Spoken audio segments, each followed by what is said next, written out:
Alrighty then. Hello YouTube, 'tis me, Discord, the Lord of Chaos.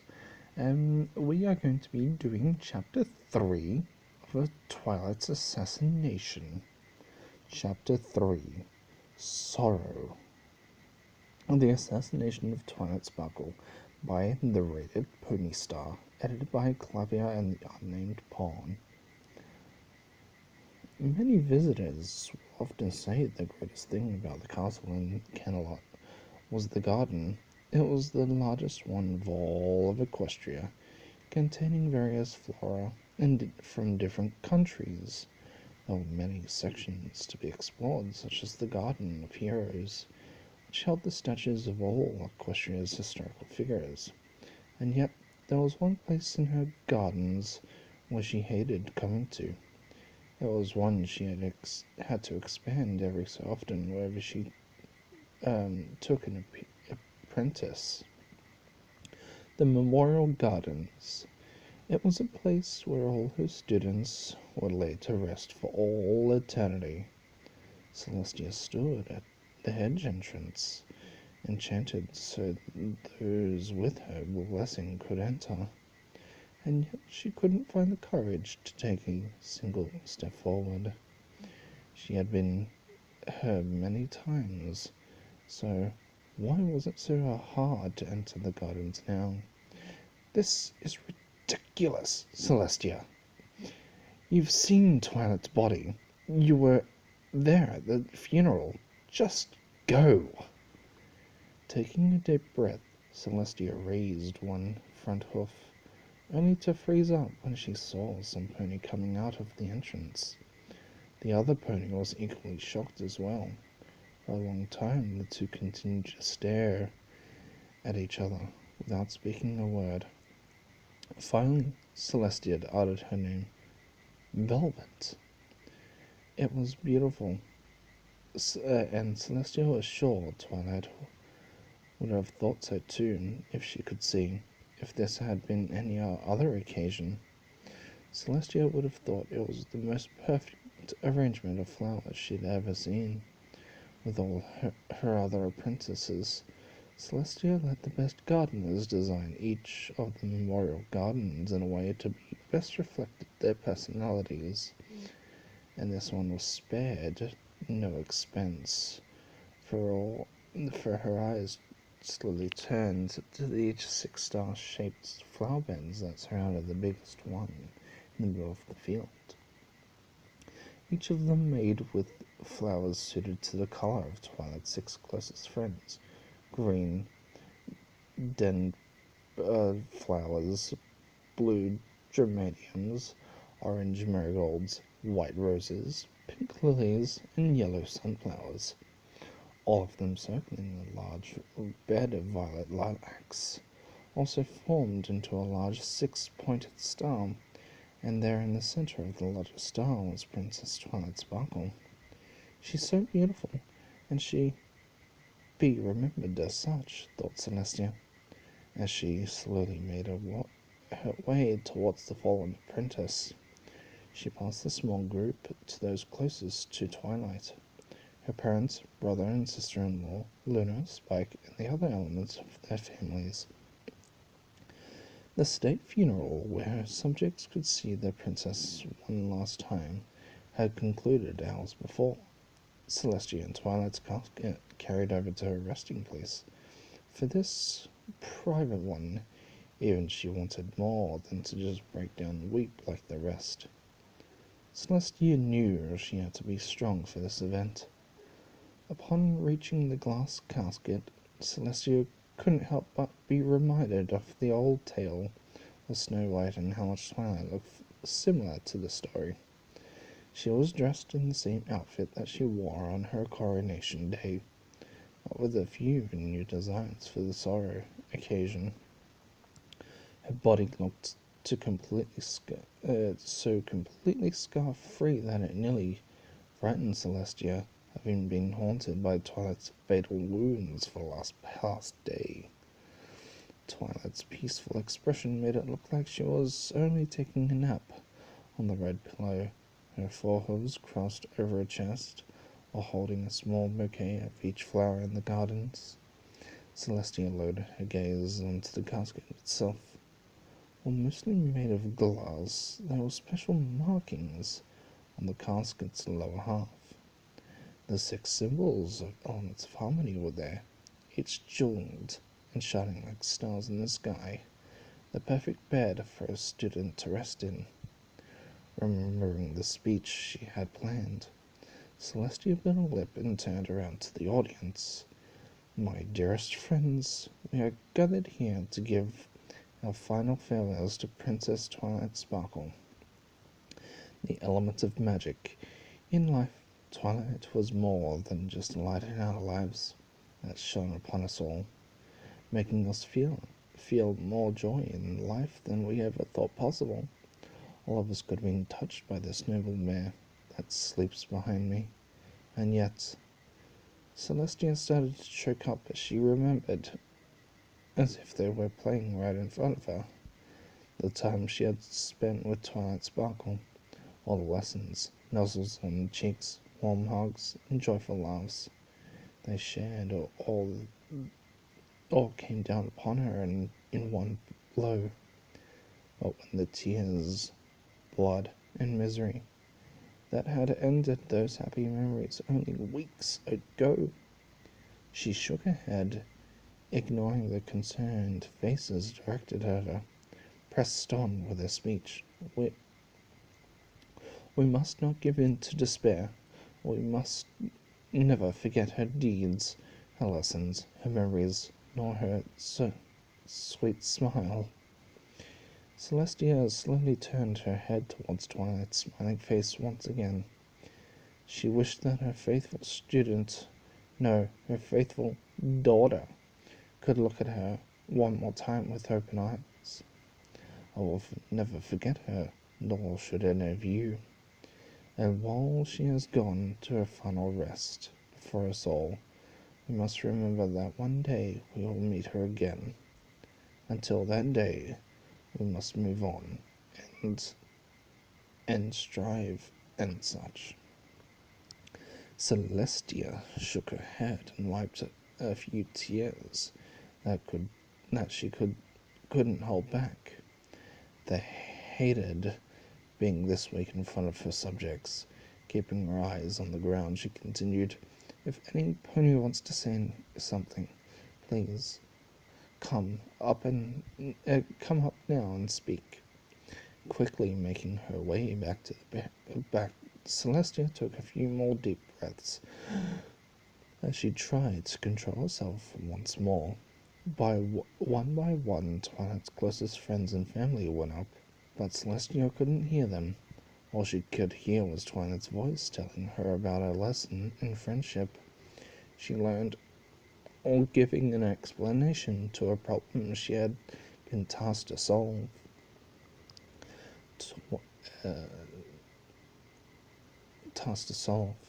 She would have given anything to hear Twilight speak one more time, even her entire kingdom and all her powers, for just one more day. I would even give up my life for her to live. Why is that? I have lived hundreds of mortal lives, must still live while Twilight's life ended so early? Sister. Celestia's eyes snapped open as they returned to the funeral. A few of the ponies were getting a chuckle from something Pinkie Pie had said about Twilight trying to disprove her pinky sense. Turning to her left, she saw her younger sister, looking at her with worry. "Tia, are you well?" I just don't know what to do, Luna," whispered Celestia as she turned to her eyes to Twilight once more. "How can I say goodbye to her like this? What should I say?" "Whatever needs to be said, sister," advised Luna with a sigh. Pinkie was just sitting down, and now Twilight's parents, Twilight Velvet and Nightlight, were moving up next. Velvet could barely stand as she continued to cry. Nightlight was trying to support her, fighting his own tears at the same time. "Twilight, please come back. My baby. My little baby filly. Why? Said Velvet, crying to her hooves. Celestia got off her haunches and made her towards one of her closest friends. She placed her hoof on Velvet's shoulder. Velvet, I'm sorry. Celestia never saw the hoof that smacked her across the face, forced her to the ground, and made everybody gasp. Moaning, Celestia raised her head and looked up to face Velvet. Tears streaming down her glaring eyes as she gritted her teeth in rage. You don't touch me. Don't ever touch me again. Celestia, you could have prevented this, and you did nothing. Velvet, I muttered Celestia, but Velvet leaned over her and flared her nostrils. Shut up. She's dead, Celestia. My baby filly is dead. She trusted you. I trusted you, and you pay us like this? Why couldn't you protect her? Screamed Velvet. Why didn't you do something to make them see my daughter wasn't a threat? Why did she have to suffer after everything she's done? I wish you never made her a princess in the first place. I didn't know this would happen. If I had known.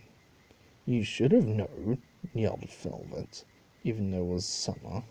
Celestia couldn't help but feel as she was frozen mountains of the north.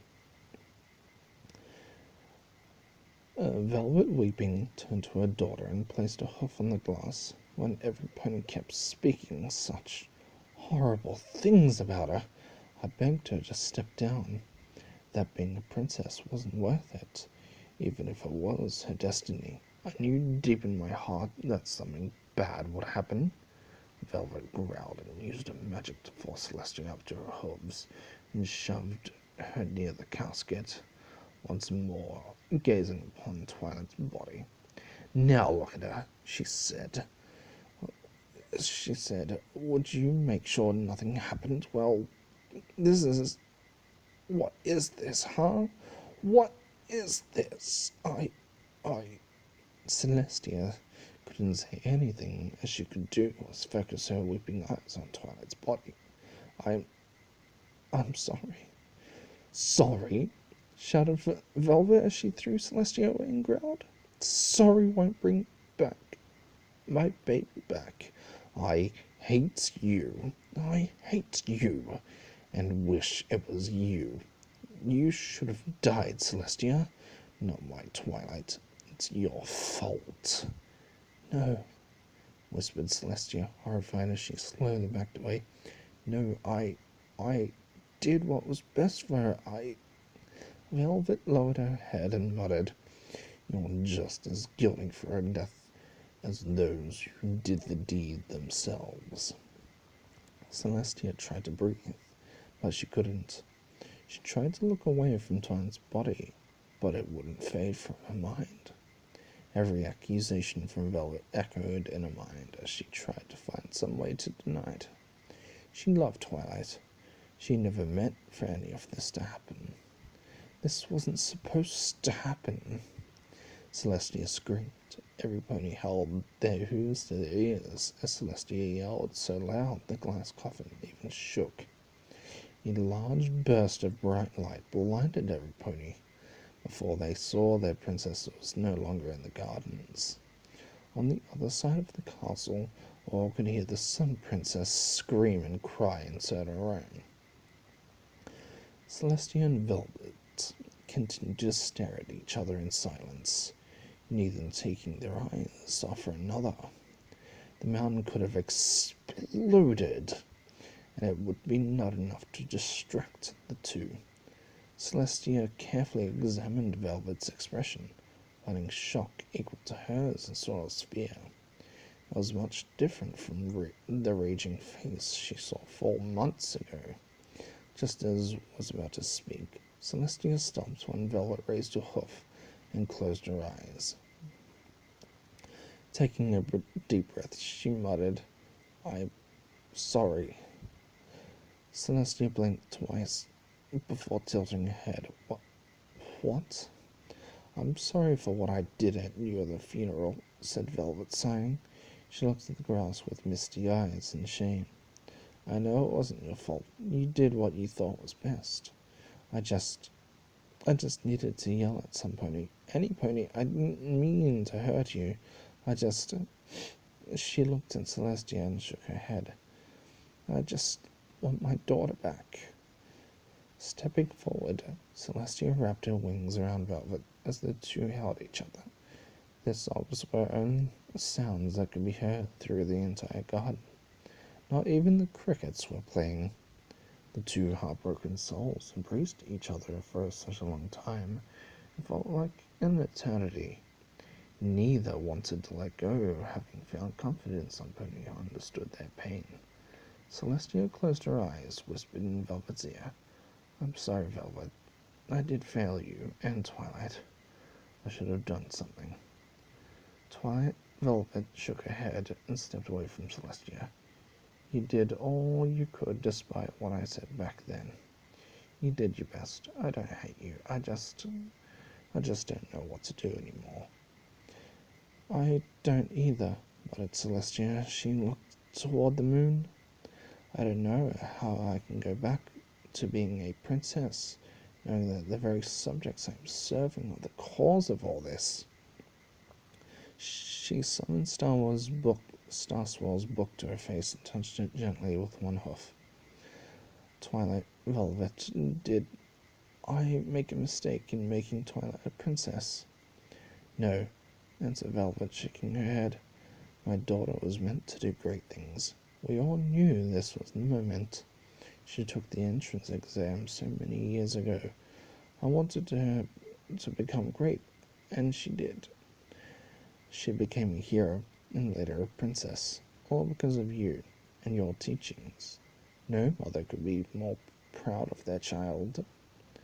But if I didn't make her a princess... Stop, Celestia, shouted Velvet, stopping her hoof.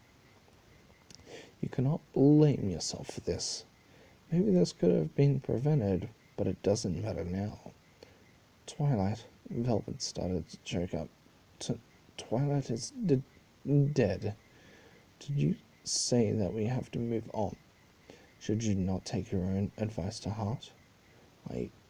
Said Celestia. I just don't know how I can just say it. How can I ask her to forgive me?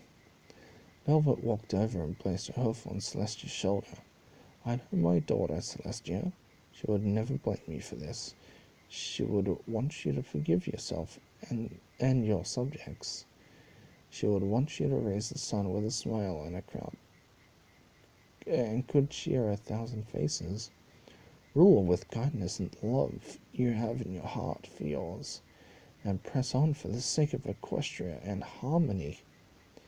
Celestia just stood there, lost in her thoughts as she could envision Twilight repeating her mother's words. Celestia smirked.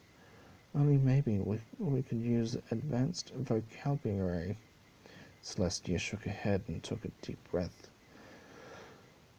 I'm ready. Good, said Velvet with a smile. She started making her way from the memorial gardens and towards the direction of the exit. I need to get home. I have a doctor's appointment tomorrow. Are you sick? Asked Celestia, turning around and flapping her wings with worry. Should I call my personal doctor? To Celestia's surprise, Velvet laughed and shook her head. Don't worry, Princess Celestia, and sat up and started rubbing her stomach. I've been through this twice. I'd say I'm an experienced mare. It took Celestia only a split second to realize what Velvet meant, which resulted in placing her hoof over her mouth in a gasp. You're... With a proud smile, Velvet looked at her miracle she had inside of her. 3 months so far. Maybe it's life's way of saying it's sorry for what happened to my daughter. If there is anything I can do to help you, asked Celestia, smiling for the first time in months.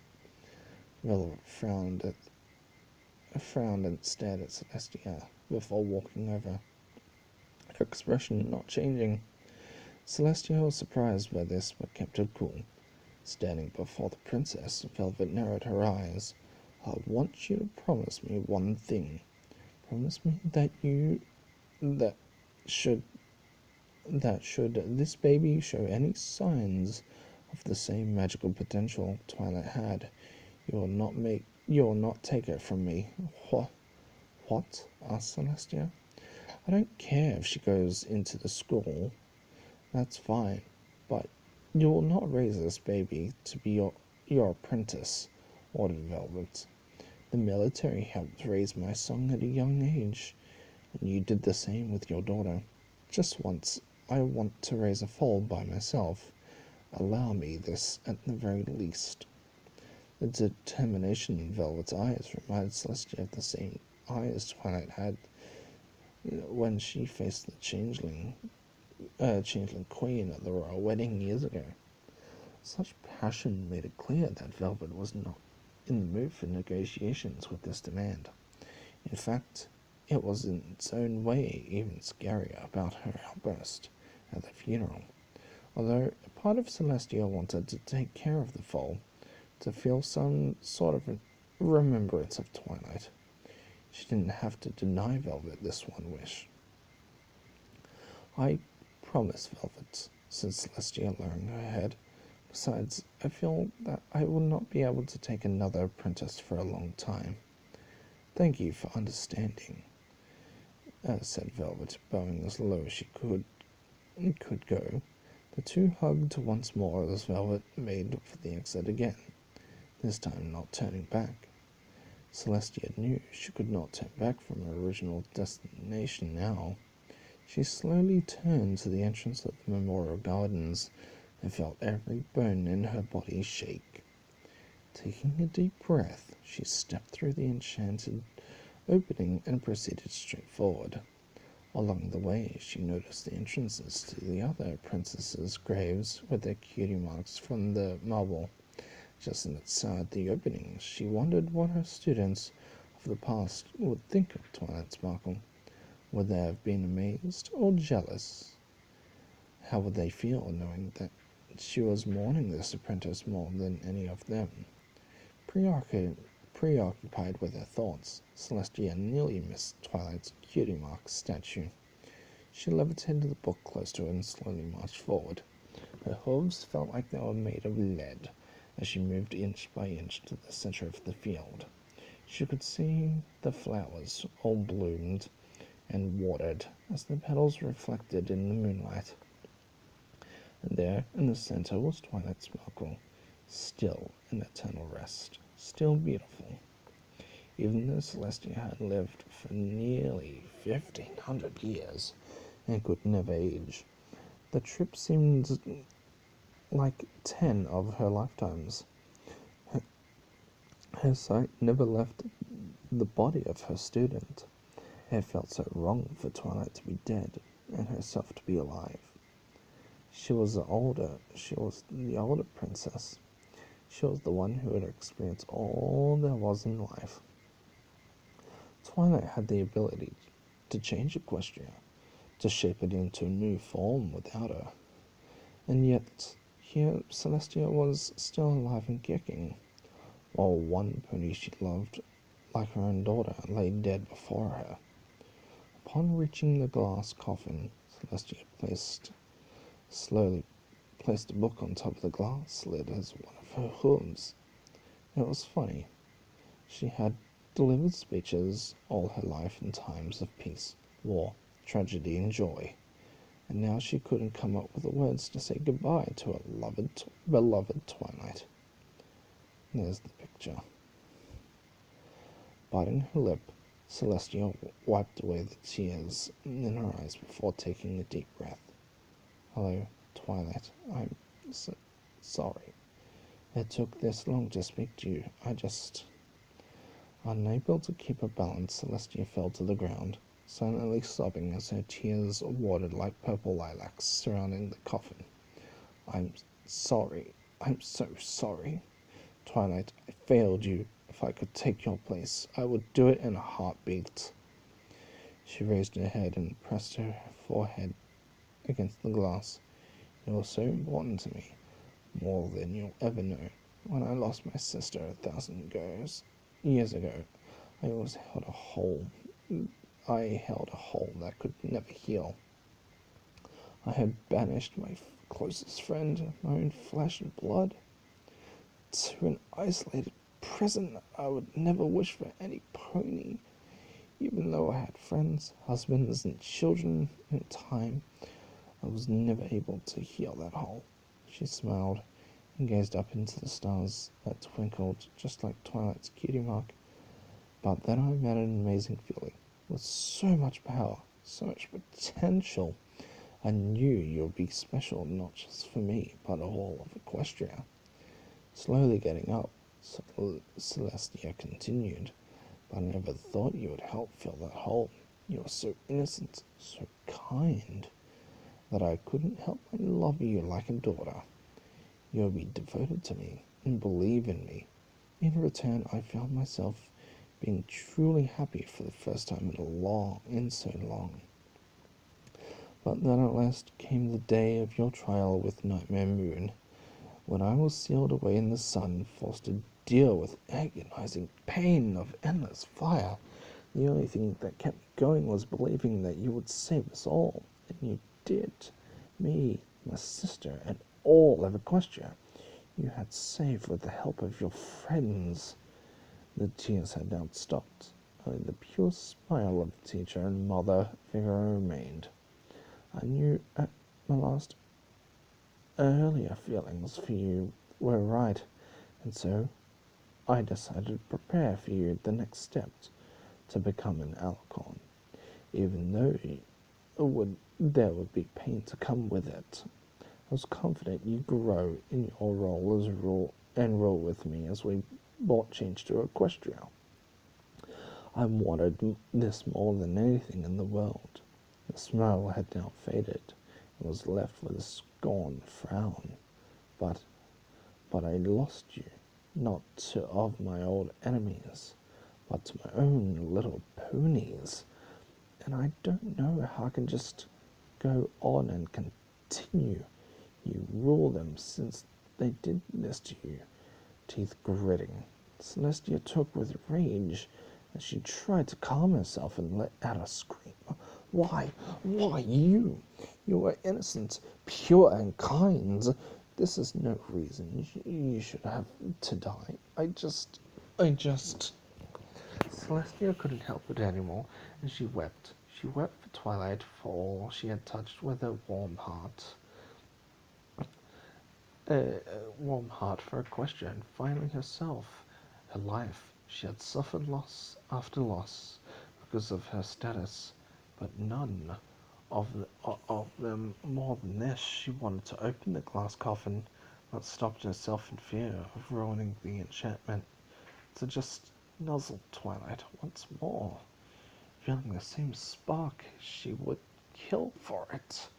I love you so much, Twilight, more than you know. For a long time, Celestia rested her head against the glass, opening her eyes and stared at the peaceful expression that kissed the coffin right above Twilight's forehead. I will never forget you, Twilight. For you were more than just a student. You're special in every way I can think of. I will never know any pony else as amazing as you. Raising her head, Celestia sighed. Yet I have to accept the truth. You are gone, and I will not see you again until it is my time to join you. I will make sure you will be remembered every day and see your vision of Equestria come true. I cannot yet fully forgive my subjects, but I will try because you wanted me to. Maybe someday I will forgive them all, and maybe someday I can come here and truly say goodbye. But for now, please settle on this. With a sorrowful smile, Celestia said farewell for now, my beloved student. You made me proud. After one kiss of the coffin, Celestia slowly left the area. Well, that was Assassination of Twilight, Chapter 3. I hope you enjoyed as much as I did enjoy reading it for you.